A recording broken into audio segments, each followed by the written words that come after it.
Diversity is our greatest strength has become a sacred faith-based mantra today, and to question it is akin to modern heresy. But I want us to do that today. I want us to be heretical and ask if diversity really is our greatest strength. Social trust is one of the most important indicators of the strength and quality of nations and societies around the world.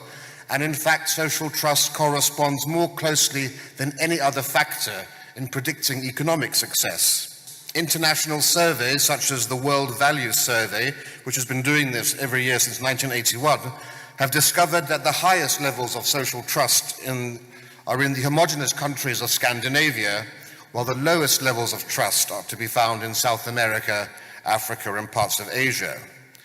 Now, the academic literature on social trust is very informative and surprisingly consistent, and it demonstrates time and again that increased ethnic diversity is the strongest cause of a decline in social trust, stability, and happiness. And this is particularly pronounced on the neighborhood level. The more people interact with diversity in their daily lives, the more social trust drops, and the less trusting people become in their neighbors and indeed their fellow man. Now, interestingly, social trust doesn't just drop between different races and ethnicities. Diversity causes mistrust amongst peoples of the same ethnicity too.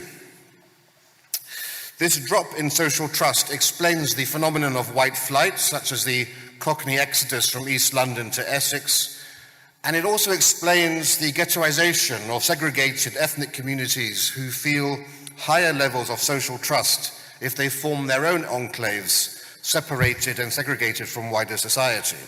Now, there are some on the left who will say that areas of high diversity are often poor, and that low levels of social trust are simply due to inequalities, that term beloved of the left.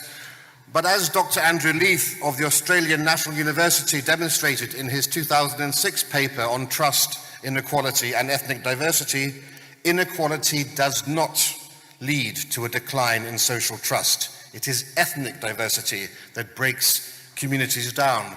And that makes sense, of course, because if you just think back to the last century in the old working class neighborhoods, they had lives of abject poverty and economic hardship and inequalities. But they had high levels of social trust, leaving doors unlocked, leaving their children with neighbors, street parties, high levels of community engagement, helping each other out. Economists have also shown how diversity negatively affects civic engagement and social capital. People from areas of high diversity are less likely to vote, less likely to become involved in their community, less likely to volunteer or join community organizations, and they're less likely to lend money or take a risk to help other people. Now, the most famous study on the negative effects of diversity on social trust is 2007's Bowling Alone by Robert Putnam, a professor at Harvard University.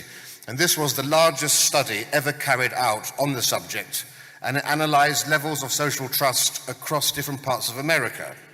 And the differences were striking and made headlines around the world. Trust levels in the areas of highest ethnic diversity were approximately half of the areas with least diversity.